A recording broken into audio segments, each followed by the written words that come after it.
တစ်ချက်ကိုတိမှ73မေးဝယ်ပါလို့မျှဝေပေးချင်တယ်ကိုအနေနဲ့73မေးရွှေတွေဝယ်ထားတယ်ဆိုရင်မြန်လာကြည့်လိုက်တော့နော်73မေးရွှေတွေကကြာရင်မဲလားဆိုတော့စစံပြမယ်73မေးရွှေကတခြားသော15မေးရွှေတွေထက်ဆိုင်ရင်သူကစံပြီးဆက်လောက်ပဲရှိတယ်ပြောချင်တာကရွှေကောင်းတဲ့ထဲမှာမပါဘူးစံချိန်မှီအောင်ဆက်လောက်ပဲရှိတာဖြစ်တဲ့အခါကျမို့ဒီ73မေးရွှေတွေက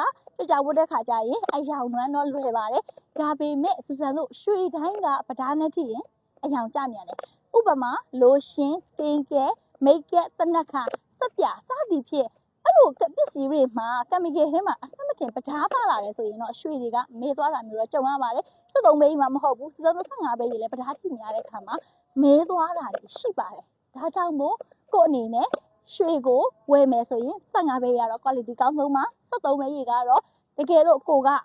ဝယ်တော့မယ်ဆိုလို့ရှိရင်တော့ဝယ်ပြီးလို့ရှိရင်တင်ထားပါအလှူဒန်းသွားမှထုတ်ဝတ်ပါလို့ဗီဒီယိုလေးနဲ့မျှဝေပေးချင်ပါတယ်ရွှေနဲ့ပတ်သက်ပြီးတော့တေချာလေးလာခြင်းနဲ့ရွှေကိုတေချာသိရင်ခြင်းနဲ့ရွှေဆိုင်ဖွင့်နေတယ်ဘယ်ဟာမှမသိဘူးရွှေအပါငွေတိုးလုပ်ငန်းလေးလည်းလောက်ကိုင်ခြင်းနဲ့ဆိုရင်စစရဲ့ရွှေစကြဝဠာတင်တန်းကျောင်းကနေရွှေနဲ့ပတ်သက်တဲ့တင်တန်းတွေအများကြီးရှိပါတယ်ဒီထဲကနေမှနံပါတ်1တင်တန်းဖြစ်တဲ့အခြေခံအဆင့်မြင့်မွေးမယ်ဒီတင်တန်းကနောက်လာမှဖွင့်မှဖြစ်တဲ့ခါကျမှကိုအနေနဲ့ဒီရောက်သိခြင်းနဲ့ဆိုရင်ဗီဒီယိုကို screenshot ပြီးတော့အမြန်လာအပ်လို့ရပါတယ်မော်လမြိုင်အခြေစိုက်တင်တန်းခန်းမကြီးလည်းဖွင့်ထားပြီးဖြစ်တဲ့အခါကျမှမော်လမြိုင်နဲ့အနီးတစ်ဝိုက်ရောတခြားနယ်ဝေကသူတွေရောပါနေစားညှိစီစဉ်ပြီးတော့မှတေချာလေးတက်မွေးဝမ်းကြောင်းပညာရပ်ကိုသင်ပေးနေပြီဖြစ်ပါတယ်ကျေးဇူးပါ